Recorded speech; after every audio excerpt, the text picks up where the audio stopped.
This is Sean Granham, aka Sean Gran, and you're listening to part 2 of this installment of Meet the Movement with Kenny Fresh of Fresh Selects. For most of the songs on the Fresh Selects SoundCloud, the stats, including play counts, aren't visible. What's the reason behind that decision? Yeah, they used to be, and I don't know. I honestly kind of found myself checking them too often, and I think I was checking them so often because I was a bit, I don't even know what the word is. I'm gonna say insecure, but a bit like sensitive, or at the very least curious to how I was coming off as a brand to the world, you know? Because as a record label, as someone who doesn't create any music myself, all I'm doing is dealing with other people's creations. Really, the only way my work can be gauged is by results, you know? So I found myself being very results driven, and I kind of had to check myself and be like, no, that's not what it's about, especially when it comes to plays, because that's not even real results, you know? Like, who knows what that is? It could be someone fell asleep with a song on repeat and that counts as, you know, 1,000 plays right there, or, you know, it's a bunch of people who played it, they didn't like it, or a lot of the times things that are huge on SoundCloud have like 1 million plays have very few sales, you know? It's a different audience between people who stream things and people who buy things. But anyways, I mean, just kind of like, and there were certain other people who would, usually they were saying positive things, but it was just weird to me when people would discuss numbers with me. It just felt so the opposite of what I was trying to do, you know? So I was like, you know what? Like, let me take it all down. But then I was like, well, I don't want to come off as like, I don't know, like I am proud of certain songs that like have like over 100,000 plays, and there's certain things that like I do feel like are notable, and just to kind of let people know, like we not, you know, completely obscure, like we got a few things under our belt, like we doing all right, don't worry about us. So I let a few things kind of rock to be like, okay, here's like some, you know, that are doing well, and you could just assume whatever you want about the rest. But yeah, that was kind of the intention with that, because I mean, yeah, you could literally just go to every label's SoundCloud and kind of see, okay, how many plays did their songs get? Okay, well, this label has more. They must be the better label. And I don't think that's true, you know? So I'm just like, all right, let me take myself out of the running. Like, I'm not even in that game. Like, you got to listen to them. And also, I think people, and that's the one thing that does kind of feel weird about leaving the certain songs, the stats of certain songs up, is because I think mostly people will go to see like which songs are the most popular and start there. I would rather people just kind of click whatever. Yeah, and then really listen to it and decide for themselves what are the best songs, you know? Like, I think, because there's a lot, well, so far there's only a little, but there's about to be a lot from the label, a lot of variety and different things that'll reach to different people. I see a commonality in all of it, and obviously I love all of it. So if I love all of it, there's other people who could love everything too. But for other people, it is going to be kind of segmented, and they're only going to be into the low leaf type releases, or other people are only going to be into the mind design and beat type stuff. Other people are only going to be into Sir, like, you know, so I want people to find it for themselves and you know, let it find them however they find it, but I don't want it to be through numbers, because numbers are so boring to me, you know? Yeah. I like that you did it as well, because a lot of people don't even realize it's just like, if you start a song, that's technically counted as a play, which is not actually really a play. And if you turn that shit off after 5 seconds because it was awful, still got that play. Yeah. So you know, so hype kind of generates more hype. So if everyone's like, yo, you need to hear this new artist, MC Joe Schmo, and you're like, all right, and then everyone clicks that link to hear 5 seconds of it, and everyone agrees that MC Joe Schmo fucking sucks. He's still gonna have 1 million plays, and label's gonna be like, damn, this guy has 1 million plays, the kids must love him. And then he gets a deal, and then they put money behind him, and then he becomes the man. It's just kind of this like whole, you know, cycle of false hype generating and becoming a real thing, you know. Not to say that there are plenty of people who have millions of plays on SoundCloud and they deserve them. Like, there's a lot of really dope stuff on there. I'm not mad at anyone who's killing it. I'm trying to get like them. But at the same time, I don't want to care about numbers as much as I do. at least I can write it off as a business excuse. But for other people to care about numbers, that's crazy. They got to find something better to do with their lives. Like, they should listen to the lyrics and listen to the beat and let the music speak to you. Don't look at the numbers to see how many other people it speaks to, you know? Yeah, and the cool thing is you still leave the ability to like and comment, which like when I check my stats or whatever, like that's what really matters to me. Right. Comments is even more than like, really. Like if you like my song, then you can show me a like. But if you really comment and say, oh, you know, like I listened to this, like, well, this is great, or you know, like this is a great mix, good job. Like that's what really matters to me. Yeah. But the comments can be pretty funny too. I don't know. It's pretty rare that I get a comment that I'm like, oh, that's dope. I'm glad they said that. A lot of people are like, I don't know. It's like SoundCloud comments are their own thing. Yeah, I don't really treat my page isn't a open forum or a message board. If you say something crazy like, I don't really like this song, I'm like, that's cool, I'm gonna delete that comment. Like, this is my page. I'm not just letting anything fly. But that doesn't happen too often. But yeah, a lot of comments are just like tight, nice, or whatever. But yeah, I mean, that's great. They could say, I didn't want to take away too much. Tight. Yeah, exactly. I know, but yeah, interactions are always a cool thing, and it does help. And again, from a business perspective, it is important to gauge interest, and see kind of, because not every record is going to attract to the same amount of people, So it's important for that, but I don't think it's important for it to be public. And I think the way music is going would be a lot different if things like Twitter followers, Instagram followers, YouTube plays. If you think about it, nobody needs to know that other than the user themselves. The fact that it's so public, the reason those apps do it is just so that it drives those users to try to get as many followers as possible, It gamifies it. Yeah, and that's huge business for the people who own Twitter, who own Instagram, or the people who developed it so that they could sell it for what they sold it for, billions in dollars. But I think with the effect that it has on people's personalities, first and foremost, is embarrassing. Just really desperate, thirsty people, like, oh, follow for a follow, or like, oh, friendships ending over who unfollowed who and things like that. My song, or like, and all that make shit. My song downloadable when it gets to 1,000 places. Like, nah, man. Yeah, make it for the fans. If you want it to be downloadable, let it be downloadable. Yeah, and I see a lot of people like, I'm mostly using social media to promote and publicize my business. So I have a vested interest in the amount of followers I have. But even with that said, I don't place that much importance on it. But then sometimes I talk to younger people. Like, I have a younger sister, not really her, but like people her age. They'll be really concerned with how many followers they have, but they don't make anything, or they're not selling anything. So I'm like, if you got 1 million followers, what would you do with them? You just talking about what you had for lunch today. Like, why? They never even thought about that part. They don't really know what they would do if they were internet famous. They just want to be it. I'm like, you have a reason for doing that. You don't even make beats or anything. So, anyways, that's kind of a tangent, but I think the whole public numbers thing in social media, I see as more than anything a negative effect. So anything I could do to kind of, again, take myself out of that conversation and out of that numbers game and that whole system, like, I'm all for it. If I can make my Twitter and Instagram followers, like, those numbers private too, like, I would do it in a second. Yeah. Let's talk about the artwork for your mixes. So Marlon Sassy, aka Gangster Doodles, does the every Tight Songs episode that has a guest mix. How did you come across his work, and how did you link up? How did I come across his work? He did a piece of John Wayne. He did a drawing of John Wayne. No, that one was sick, man.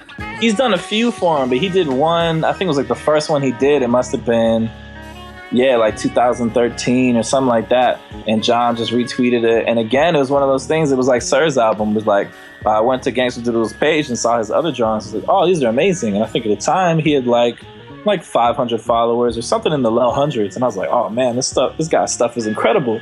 And I just started the radio show, and I'd done a few episodes, and I was really being hard on myself, and I didn't want to repeat songs. If I played a song on one show, I didn't want to play it pretty much ever again. And I stuck to that for a minute, but now I'm like, that's stupid, because just the way that if people do hear it, and a lot of times I'm playing stuff you can't get anywhere else, so people do want to hear it again. Or, not every person is listening to every episode. So now, I'll play stuff sparingly. If I play it once, I'll play it again 2 episodes later or whatever. But at the time, I was really kind of like losing steam. I was like, damn, I'm running out of songs. Like 2 hours a week is a lot. It's a lot of music to fill. I was like, what am I going to do? I was like, I should reach out to my friends and have them do like 45-minute mixes just to kind of take up time in the show. So I'm like, that'd be cool. I'm like, well, who should? And then I saw his artwork and I was like, oh, that'd be dope if he drew everyone that I had do a mix. So we just did it. So I just reached out to him like one internet stranger to another.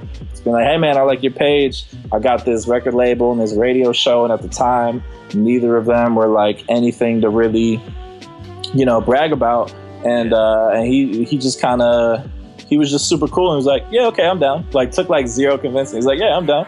He's like, who's gonna be the first one? I was like, I don't even know yet. But I'll get back to you. And then I asked Mind Design to do it. And by this time, Mind Design was already on Stone's Throw and was already kind of blowing up. But him being as like Ringo, Mind Design is like one of the coolest people you could ever meet. If you ever meet someone who has something bad to say about Mind Design, that person is fucking crazy. Like, they're a sociopath. So it's like an instant red flag. But yeah, he's the only person I know where I've known him for like maybe 8 years now. He's the only person I know that as he gets more and more famous, he's gotten, not only has he stayed cool, he's gotten significantly nicer and more humble.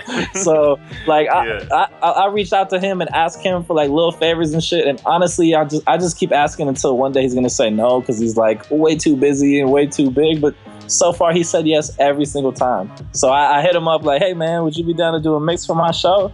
And he does mixes and sells them as tapes because that's how good his mixes are. Yeah. So he should have said no, but being as cool as he is, he's like, yeah, man, I'm down. I'm like, oh shit, okay, tight. So then I went to Gangster Doodles and I was like, yo, I'm gonna have Mind Design do one. He was like, who's Mind Design? So I explained to him, I was like, oh, here's, we did a release. This is what he sounds like, blah, blah, blah. And I sent him, then I tried to find like an obscure picture of Mind Design. And so I didn't I went to his Instagram, but I didn't choose one of his photos. I chose the photo he was tagged in. And one of the guys from Paxico Records had a photo of him holding a 40. And I was like, I know Gangster Doodles likes kind of that more, I don't know, more gangster shit, So yeah, I was like, because I was like, when I saw the picture that, like, I was like, the artwork is dope, but why is it holding a 40? Yeah, it's like, this is a funny picture of mine. And that's why some of it is kind of, I was thinking recently that I should show the originals, because like when we did the one of House Shoes, people were like, damn, why did he draw him like that? And I'm like, look at the original. And then they saw the original, like, oh yeah, that's accurate. Like he's not being mean. I'm just finding funny pictures of these people.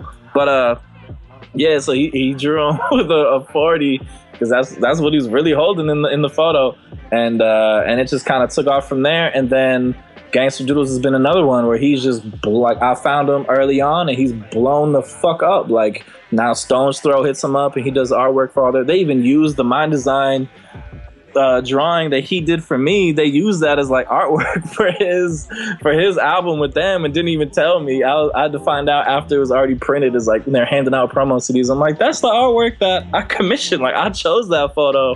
But anyways, but yeah, he's blown the fuck up, and he's another one that like he should say no. When I hit him up to do things, he should be like, yo man, I'm way beyond you at this point. Thank you for like working with me in the beginning, but like I'm way bigger than you. But he is not. To this day, I still hit him up like, hey, if you got some time, could you draw one? Like House Shoes is doing a mix tomorrow, could you do one like tonight? And he's like, yeah, I got you. Like every time he's come through.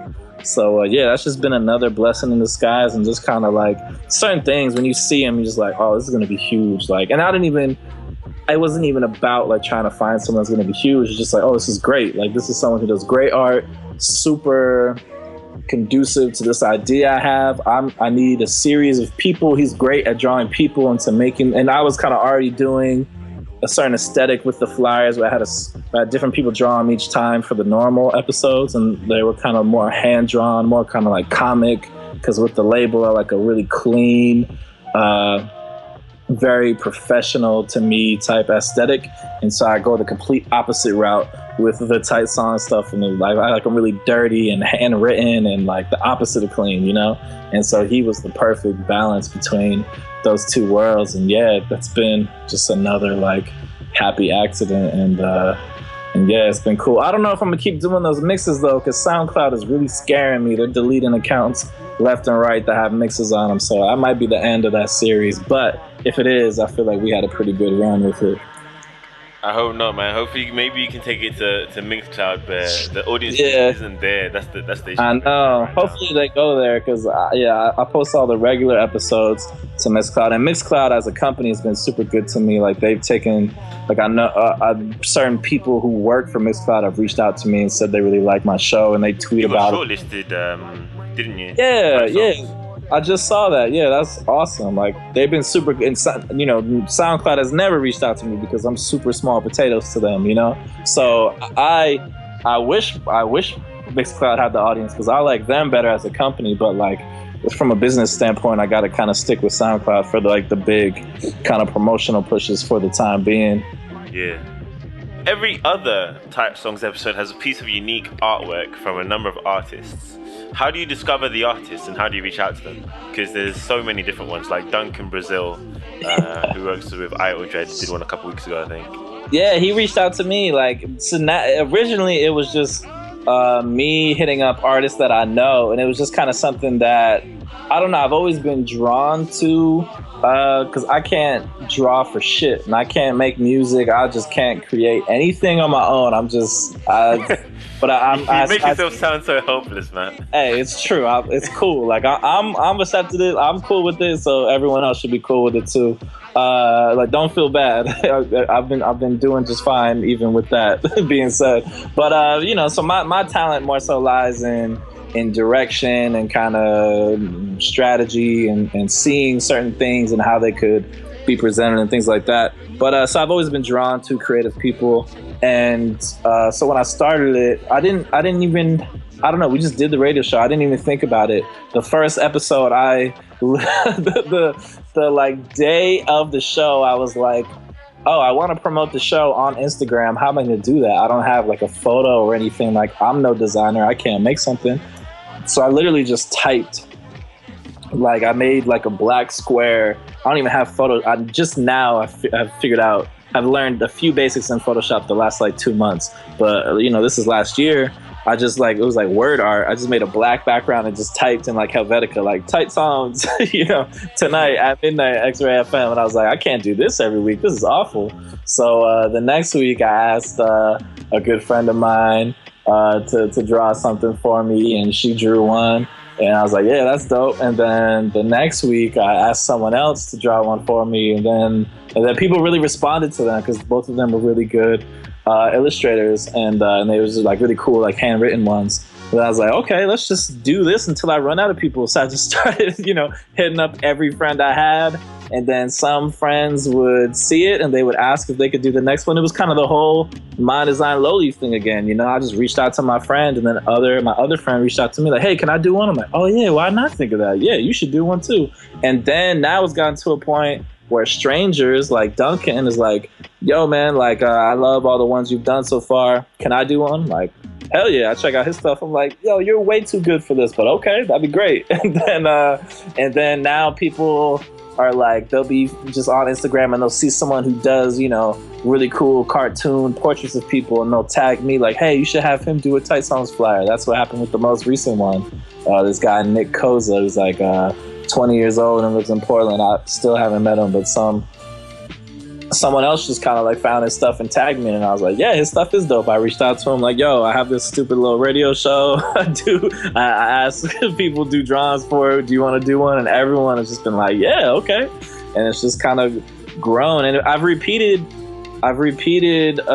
people a few times, maybe even some of them like 3 times, but yeah, so far I haven't run out of people. So I'm just kind of keep going with it until I can't, you know? Yeah, for sure, man. I might even try and do one If Oh that's yeah, cool, maybe. man, like that'd be great. I like because it's hard coming up finding people for every week. I kind of sometimes lately I've been so busy with the label stuff that like this week, like usually I hit people up on like a Sunday so that they could have it to me by like Friday night. Today I realized like, oh shit, I haven't hit anyone up for the artwork yet. So I reached out to a friend who recently did a piece on Instagram that I liked. I'm like, yo, can we take that piece and make the Tight Songs thing? And they were like, it's for something else, but I can make you a new one. Okay, great, even better. But I'm starting to forget to ask people. So yeah, if you could do one, that'd be amazing. See, that's your answer. This is how I find people. People will offer. Like, yeah, that's great. Let's do that. I feel like this is art imitating life or vice versa. Exactly. Yeah. So having so many things going on at once must keep you busy most of the time, which I guess is understatement of the year. How do you manage balancing everything from the labels to the radio show and beyond? That's an open question. I don't even know what kind of answer I'm looking for, but yeah.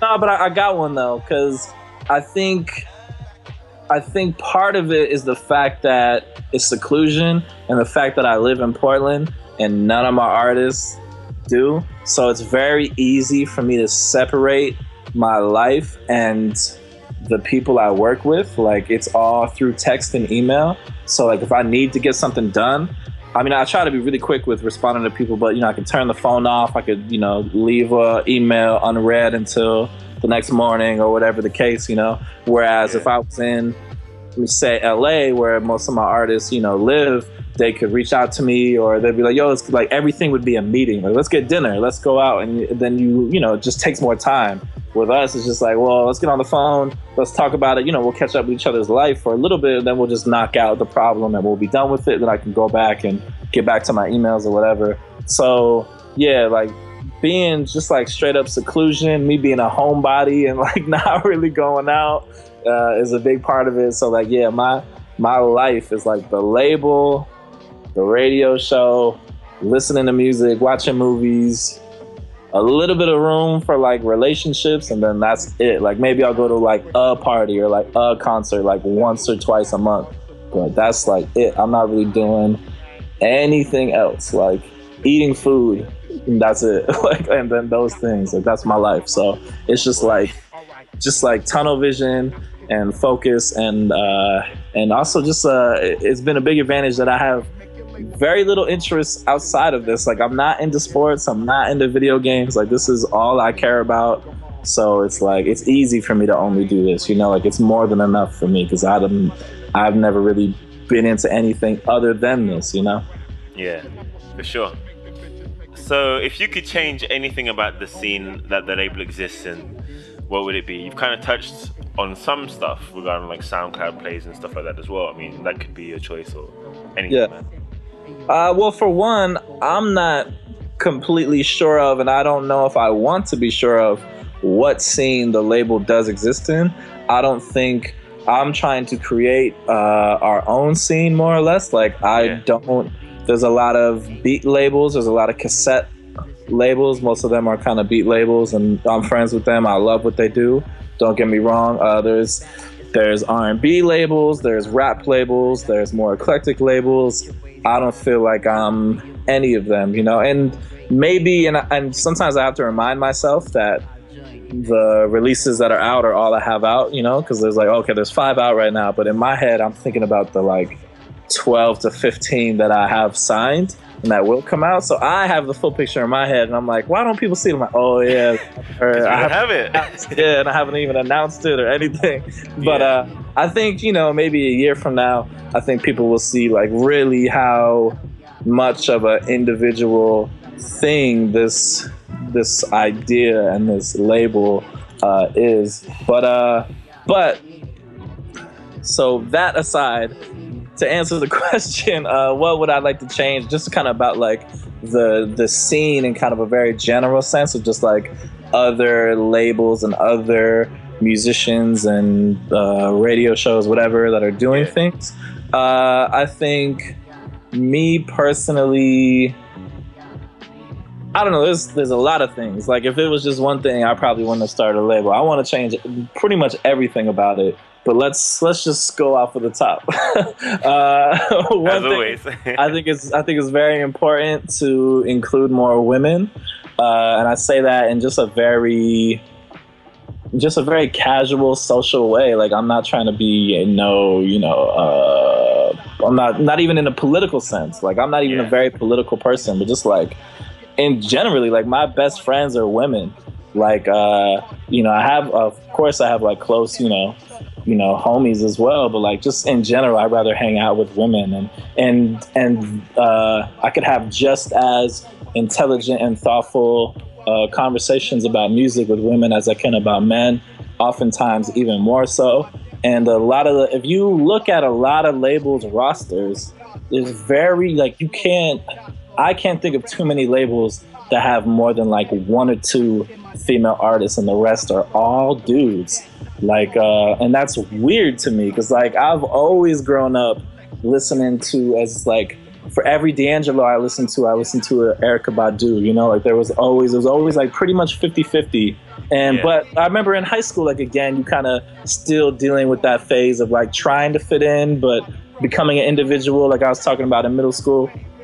So, I wouldn't really, like, me and all my homies were like listening to like Slum Village and The Roots and Common, but they weren't really listening to Erykah Badu or like, like certain things. They was just kind of looked as like, oh, that's gay, or like, why are you listening to a girl? Like, she's singing about dudes, but it's like, you're crazy. Like, this album is amazing. Like, that. But that's a young kind of, and I mean, you're learning how to be a man. You got to mentality. All that early, like.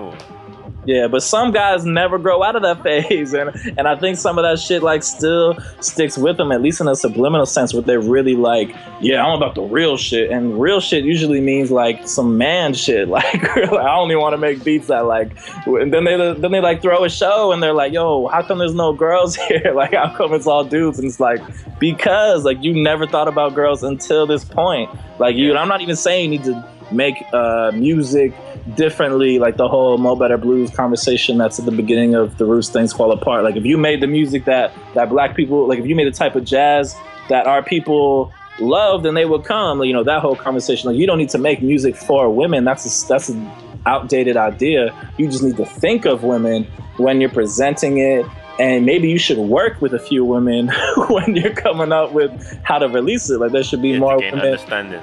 Yeah, there should be more women working at labels. There should be more female artists signed to labels that have mostly dude rosters. Like, that's weird to me. Like, why is that the case?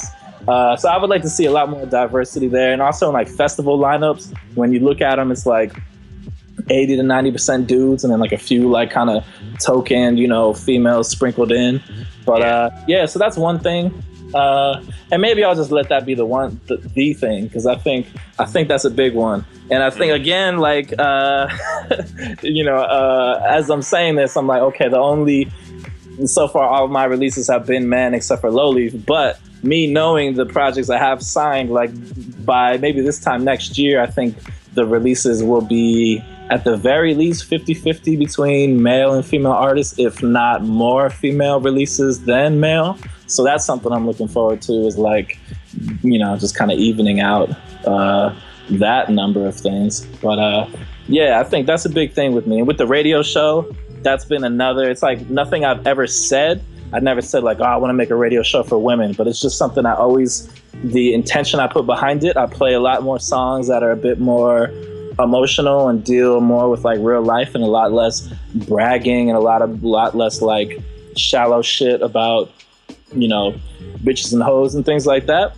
Yeah. And what I've found is that the majority of my audience, just naturally, without ever, vocalizing it out loud, is women, and super cool girls, like from all over the place, who are just into really tight shit. Most of the people who hit me up, like 75% of the feedback I get is from women. So that's just one of those like affirmations that like, okay, tight, like what I'm doing, like what I wanted to do is what, I'm getting out of it, and what's coming back to me. It's working.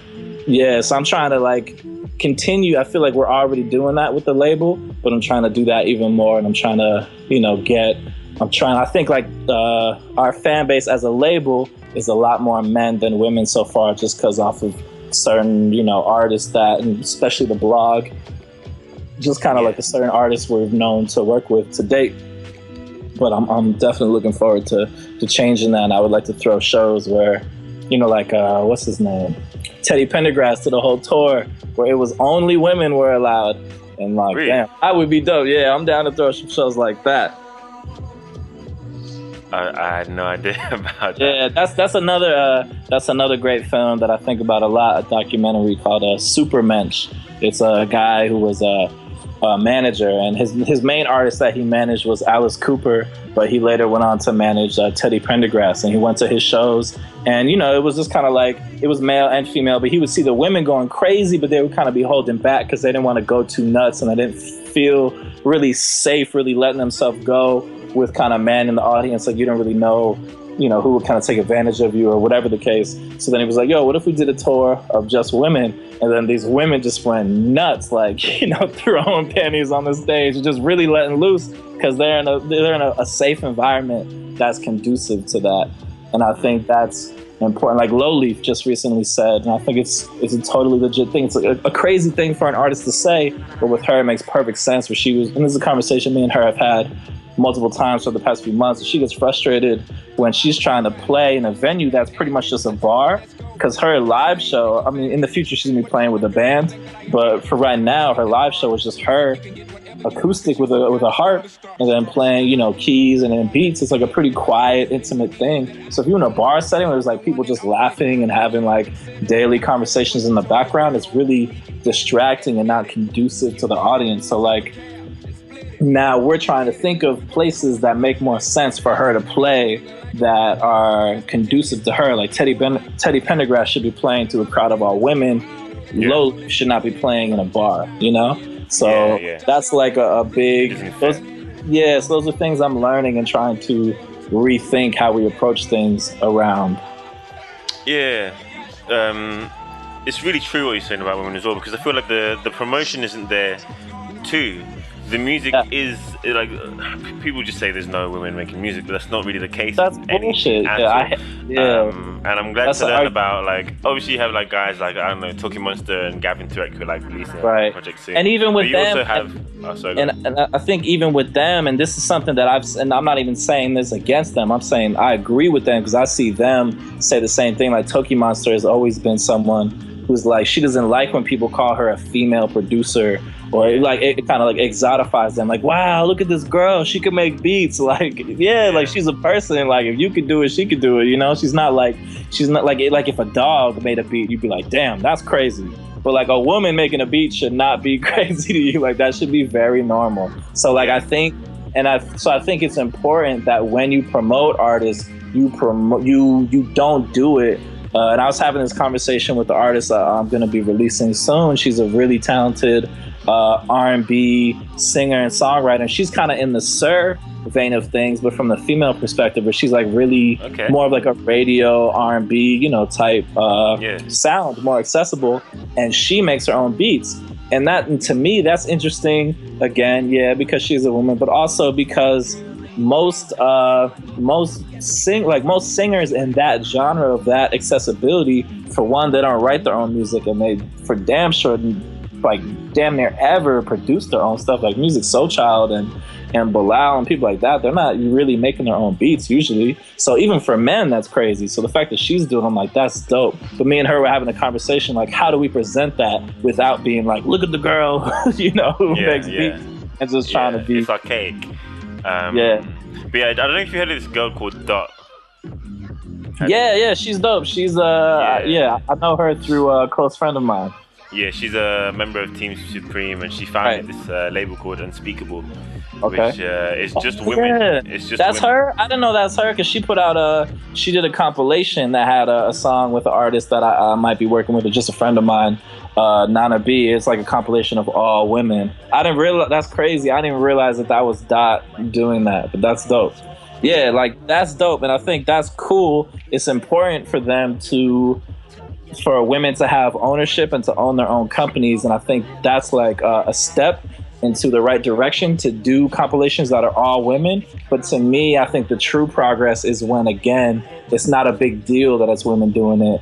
It's just their right. It's true equality is when they can be presented. Like Chris Rock has a really poignant I don't even know if it was part of his speech. I saw it like an interview, but he was saying that like he was talking about racism in America, and he was saying like the hardest thing it is for an African American to be is just like medium or like good. Like most African Americans to be African American golf player, you got to be Tiger Woods. You got to be the best golf player of all times. You know, like you can't just be like good, like obviously if you're bad, you don't even have a chance. But like you can't even just be good. Where a white guy could just be good and still be a professional golf player and still kill it. But to be like a black golf player, you got to be like 10 times better than the white guy. So I think it's the same thing with women. Well, like they should just be equal. They should just like there should be some labels that just naturally have more women on it than men. Just like there's some labels that I don't think they're on purpose signing more men than women. It's just how it worked out. So at the same time, there should be more labels that have, more women than men. Like I think that's really smart what she's doing, and I think it's important to kind of start there because it's like. The Black Panthers had to happen first, where they own all their own shit. They're not taking shit from anyone. Yeah, it's the beginning. They're bringing it into conversation. And then after the fact, then you could try to kind of have some more equality. Obviously, that still hasn't been achieved, but we getting there. Everything's just taking a step towards it. Exactly. Even if people don't want to see it come to fruition for whatever reason, I have no idea. But it's gonna happen. It's gonna happen. And I don't think it's a conscious thing. I don't think a lot of men, because again, I hear this from artists all the time, like, yo, how come when I play it's all dudes here? Like they don't want to play to all dudes, but they don't think about it until they get to that point. And then when you do try to market to women, like that's when on like a big major label type rap release, you have the token song with the R&B singer, like, oh, this is the song for the girls. Like, man, no, stupid. Like, that's just a bad song. Like, that doesn't mean that the girls are gonna like it. Just make certain songs that are just like that aren't that include women and that just aren't only talking from a male perspective, or that are just from a certain. It's more of an intention than it is like you have to make a certain type of thing. You don't have to like put out an album. You don't have to make advertisements with flowers and pink things and things like that to appeal to women. You just gotta think about them and include them in the conversation, and just have women on your team who say like, yeah, this is what I'm into, like, the same shit that you're into, I am, these are the things, and just kind of figure it out from there. Like I think it's just making it a more normal thing and less of a like, oh, this is my girl, this is my girl artist and this is my girl song on my otherwise dude album, like I think Sir's album is a perfect example where like girls have been hitting sub left and right just as much as men. All of those songs, it's not like the girl song and then the dude song. All of them are just universal. Like any song that he's singing about a breakup, it applies from the women's side too. It's not like, oh, this bitch left me, like I'm the man, I gotta earn my money, and she, stays at home and cook. Like all of them are just about like, I love you, it hurts, broke up with me. Like that could be the woman too. It's not all this like, ooh, baby, like kind of stuff, And to go there, it doesn't even have to be the straight perspective. It's universal. It applies to everybody, regardless of like. That's why Sir's music is so cool. You don't need to know his face. Exactly. You are him in a way. Exactly. That's what I love. That relatable. Yep. Yeah. And I think that's why it's so easy for him to write for other artists. Like Jill Scott could have sang any song on Seven Sundays, and it wouldn't have been. He wouldn't really have to change it to her perspective necessarily. Yeah. Like it's just already that universal. Yeah. So, what artists should we be looking out for, both locally to you and globally? Man, that's the funny thing these days is because when I was a blog, I'd find a new artist and I'd be like, oh, great, something to post about, and I want to share it with the world. And now I'm waiting for the label in it.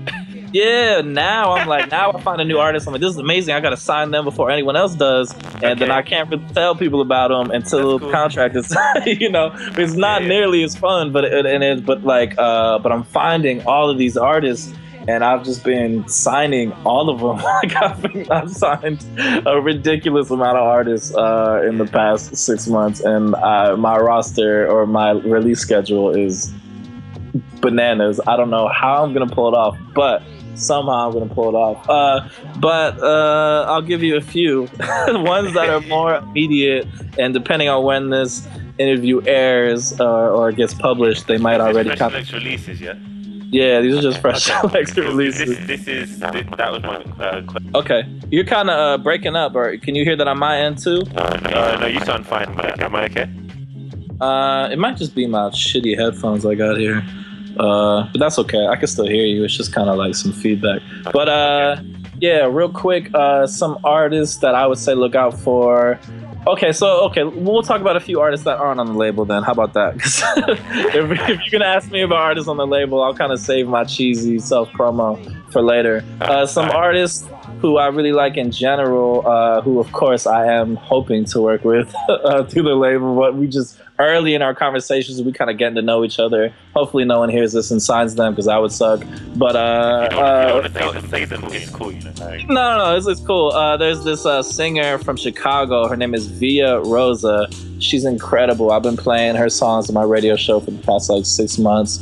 She has like a SoundCloud account where she uploads a new song like every week almost, and they're all really rough. Like I think she's just recording in like GarageBand on a cheap mic, you know, whatever the case. There's always some kind of fuzz to it, but just her writing and her melodies are incredible, and I'm super impressed with everything she puts out. Like sometimes she'll just loop up. She had one song where she just took a big loop from a Billy Idol song and just sang over it, and like that's not something we could release, but the song is just so incredible that I want to, you know. So she's an artist I'm super excited about. There's another artist, Dodger. She's one of the few Portland artists who like I think I am gonna, you know, work with as a label just because it fits in, you know, with what everything kind of the mode I'm working in. But she's like a really talented rapper and singer. Like I kind of explain her to people as like Chance the Rapper meets Missy Elliott in a really dope way. Where like even when she raps, she's kind of singing because she's so melodic with it. But she's a really great, you know, writer, and she's got bars, you know, for days. But she has a certain amount of melody with it, which is, you know, really what I'm into naturally, and have been for a minute, but especially now I'm super focused on like melody and songwriting. But yeah, those two I think are two big ones. Also, John Bapp is a really dope, kind of like a singer, one-man band, kind of lo-fi rock dude, and then he's in this other group called the Get Money Squad, which is a really cool like surf rock side project with him and his brother. So yeah, I think between those three, if you look them up, that should keep you busy for a good amount of time because they all have a lot of material out between them. So Via Rosa, Dodger. How do you spell Dodger? It's Dodgr. And she goes by the Last Artful Dodger. And then John Bapp is JONBAP. Those three, I think. Of course, I'm trying to sign all three of them, but we'll see how it goes with each one. Yeah, those would be my three recommendations off top. Cool, I just followed them. Cool. Tight. Dope, man. Cool. So, yeah, your journey is a big inspiration for guys like myself. What advice would you pass on to people who want to work so closely with music as a day job? Yeah, I mean, really, my only advice would just kind of come off as cliche and corny because of how generic it is, but like it's true, and it's really just how I've, you know, gotten by. But it's just like, just know yourself and know exactly what you're into, and really try to hone in your taste and really be self-analytical and self-aware of what you like and where that fits into what everyone else likes. And then once you figure that out, then just follow that and just really focus on it, and don't be scared to pivot it as opportunities come your way. Like it's not like I had a clear idea of what the label was going to be, then something else came around. I was like, oh, that's better. And I changed. I didn't change the idea. I expanded the idea to include that as well.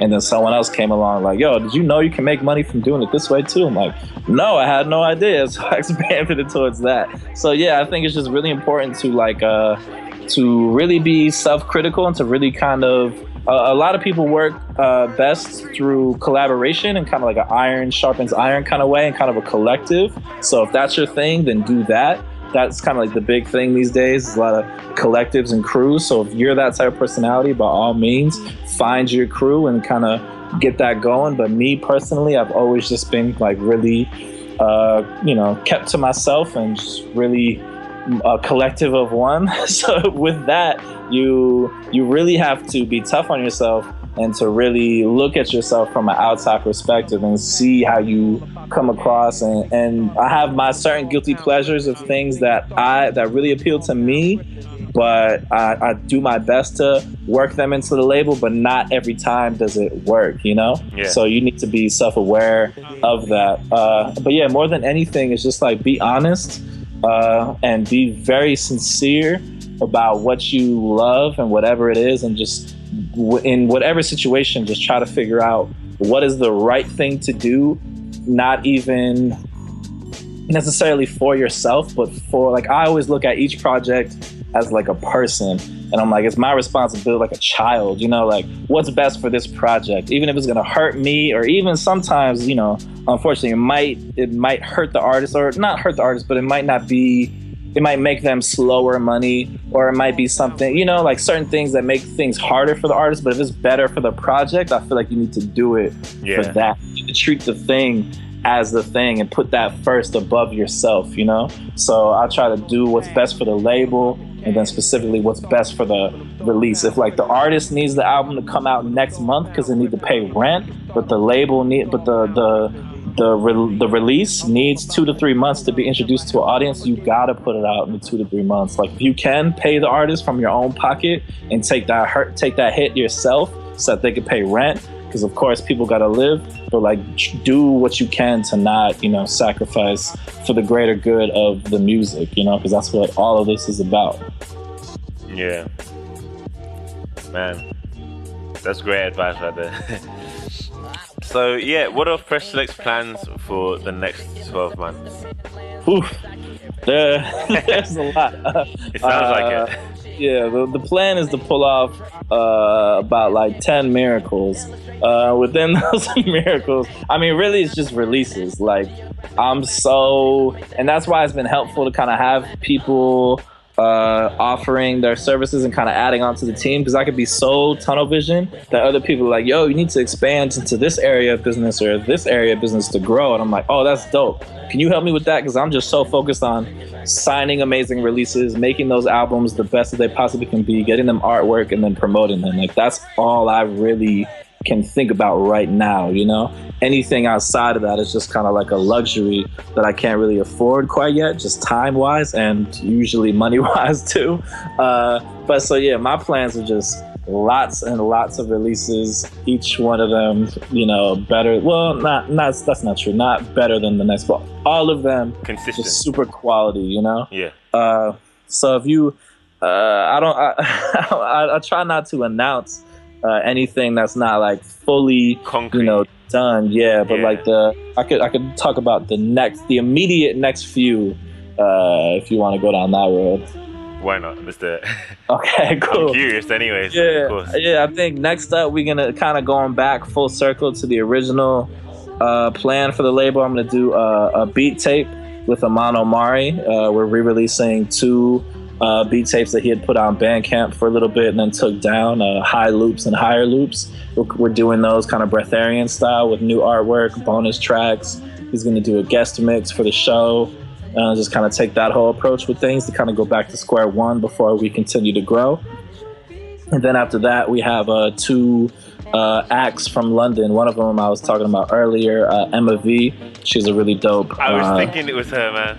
Yeah. I mean, because yesterday I was just listening to someone. I was like, man, she produces all this music and it sounds so good. She is amazing, and she's friends with one of my friends called Marie Dahlstrom, who's another London singer who's really good as well.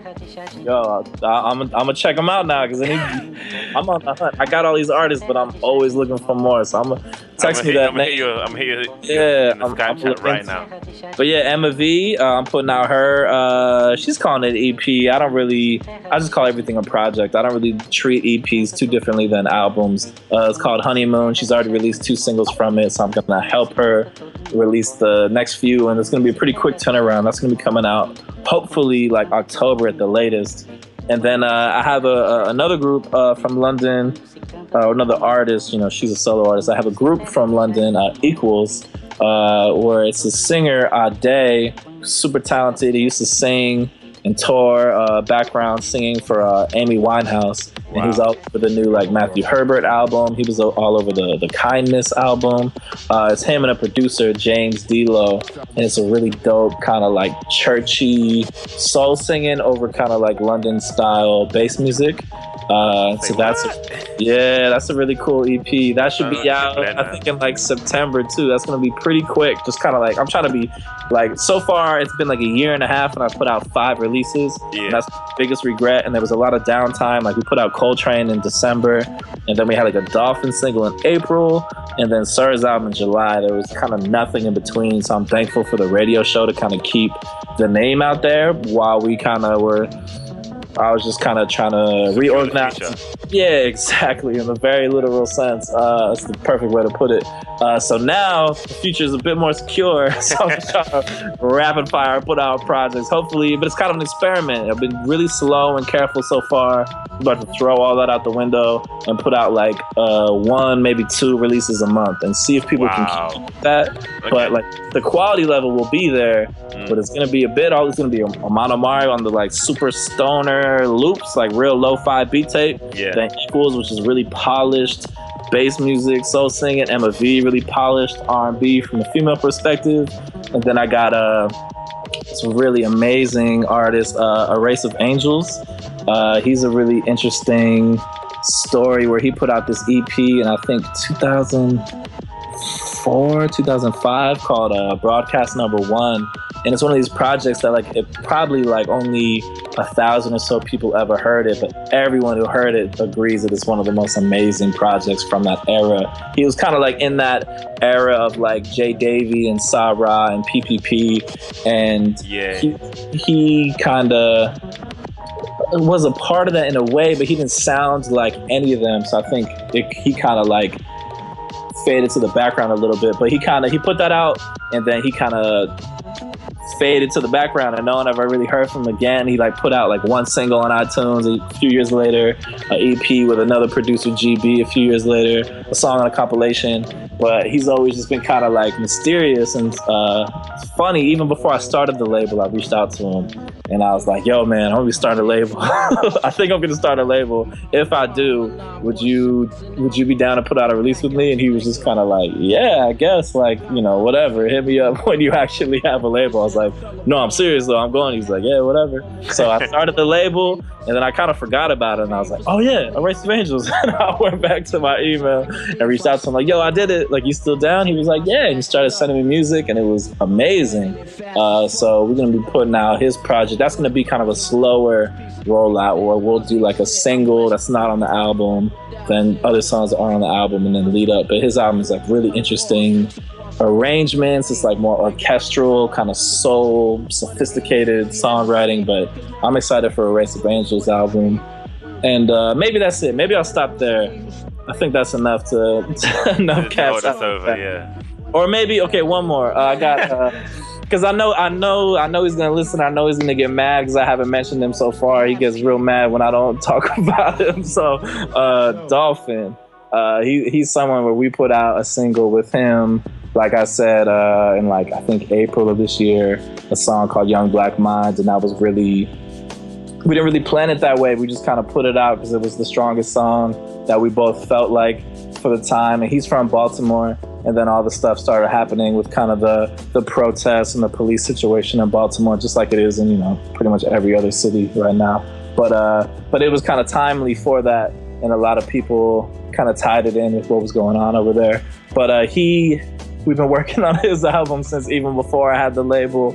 We finished the album, and then we just scrapped it because it sounded a bit outdated to us, kind of like the YG project I was talking about. It was like, it wasn't old enough to be nostalgic, but it didn't sound like it was from right now, you know? So he then went back and created a whole new album. So we have a Dolphin album coming out within the next few months as well. So I'll leave it at that. Dolphin, Emma V, Equals, A Race of Angels, and Amano Mari. Dope. that's already looking real good, and that's just the next couple of months. Yeah, then like early 2016, it's like new Low Leaf album, new people artists that you guys are aware of that are way too big to be on my label, but somehow they said yes. Sometimes I just reach for the stars and people are like, yeah, okay. I'm like, really? Okay. So I got some releases from people that are way out of my range, but we're gonna try to rise to the occasion. That sounds good, man. Cool. What challenges and changes did you face in turning Fresh Selects into a true record label? I don't feel like I really had too many, because I've always kept Fresh Selects as a very vague and undefined thing. I think that's kind of worked against me. Cause it's always, I never wanted to call it just a blog, and it wasn't a music website. And then towards the end of kind of the blog era, which I can kind of call it now, but at the time, like towards the end, I was like creating original content, like the stuff you talked about, like releases or just kind of like singles and stuff that Knowledge would do, or DiBiase, or different people like that. So I was kind of treating it like a digital label, but I wasn't a label. So it was always just kind of this loosely defined thing. It wasn't until I started the label that I was then able to just be like, yo, this is what I am. And people would always be like, yeah, that guy Kenny, like, I know he does something. Like, what does he do? Like, people in Portland would always be like, who the fuck is that guy? Like, what does he do? And no one could really ever give them an answer. And I couldn't give them an answer. Like, yeah, I don't know. I just kind of like, I have a website. I kind of do whatever comes up. I used to throw shows. Like, it's just kind of this long answer. But now it's like, Fresh Selects is a record label. Kenny is the owner of the label. He has a radio show. Like, it's easy to define. So if anything, it made a lot of things easier, to be real. So yeah, the only challenges were just money, which is just a challenge in life, and something I always struggle with, because again, like, if I don't create anything myself, one of the only things a label can provide an artist, especially in the artist mind, I know is more to it, and it's a lot of strategy and just being a second opinion on kind of all the things we talked about, album sequencing, artwork, and how important that is. But to them, they're like, I could do this myself. What do you have for me? Do you have some money you could put into this? Because I don't. So if I don't have money, I don't really have much to offer them. So that's been the biggest thing, holding me back. So that's something that, of course, we're trying to get more of so we could do things more efficiently. That would be the only kind of holdback. But that's why we started really small. We started with the cassettes. I kind of, I've been taking it with baby steps, a few $100s at a time, and then a few $1,000s. And then Low Leaf had already done some albums on vinyl. So she, vinyl's kind of like a level. So she had like reached that level. She's like, my other releases are on vinyl, but this album should be on vinyl. And I was like, yeah, I'm not really a label that could do vinyl yet. So if you could and I thank her for doing this. She was patient with me, and I was like, let's put it out on digital and cassette. And if we could sell enough to have the money to put it on vinyl, then of course I would love to do it on vinyl. And we set a goal, we reached that goal, and now I'm a label that could do vinyl, Yeah. So it's just been baby steps, because I can't put $10,000-$20,000 into a release just off of intuition and not like have the numbers to back it, because if I lose that, like, I'm done, It's done. So it's been that's hard, man. It's always like living on the edge. It is, yeah, very, very rarely, and I've come real close to that edge a few times now. But now I'm not scared, because I've been over the edge. I've been on the edge of it, and now I know what it is on all sides, and I know I can come back no matter what happens. But yeah, so just kind of like just trying to keep up with my own growth and my own potential. Like I said, I'm like signing releases that are a bit out of my league. Just trying to get into that league real quick. Yeah. So that it works. But yeah, I mean, it's getting harder now. But initially on that first release, it was easy. It was just like, yeah, just pay a few $100, put it on cassette, tell everyone I'm starting a label. Everyone's excited about it. Everyone just wants to support. It's the first time I ever sold anything. I've been giving away free music for 5 years at that point. It's the first time I ever been like, hey, will you give me $10 for this thing? And so, I think people were thankfully, down to do that. So, but now I'm like, can you give me $10 every month for all these different releases? So it's getting, a bit more of an ask, but that's why we're trying to get more people that we could ask that of. But yeah, so it's getting harder as we go. It's getting harder and it's getting easier at the same time, you know. So it's an interesting story that I'm watching from outside myself as it's happening to me, you know. I'm curious where it's all gonna lead myself. As are we. Yeah, it's interesting you say that about the $10 dollars multiple times a month thing now, because a couple of different platforms, including Bandcamp, have started to introduce subscriptions, haven't they? Yeah, and I think it's an interesting idea. I don't know what the potential is like there, but it's just interesting. Yeah, I don't really know either. Like, cause me as a fan, I haven't signed up for any of them because there's not really any label that I've ever bought every release by. Yeah. Obviously, I want my label to be of that consistency and cohesion, and caliber where people do feel secure in that. But like, you know, different tastes. Yeah, I mean, I feel like I don't want to limit myself, but I think you know, I haven't really thought about it too much because things were moving so slow with releases. But with how frequent things are, it is something that maybe I'll kind of spend more time to think about and see if we could do something like that.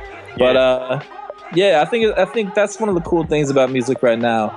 You know, the downside is that music is just not working at the moment. The act of selling music is like just a downward spiral. Yeah. But with that, people are open to innovation and there's a lot of room for creative thought. So, but again, I'm just so tunnel vision focused on like sign artists, make a great album with them, present that great album to the people in the best way that is best for that album, you know? Yeah. So I'm so focused in that and I'm doing it all myself that I don't really have time to like sit back and be like, how can I just throw all the rules out and just present something in a brand new way? So I'm trying to kind of surround myself with people who do have the time and are more creative than I am, and can think of some things, because I'm definitely open to have some fun and to do some brand new shit that, you know, hasn't been done before. But sure, all I care about is just putting out great music, you know? Yeah, man. Doing what you love. Yeah. Cool. That's it for the questions. Okay, cool. That interview flew, man. Like, for a guy who usually does 55 minutes, like that one went by. But thank you. It's been a pleasure. Yeah, likewise. Enjoy your night, no dude. problem. Take it easy. All right, man. Take care. Peace. Peace.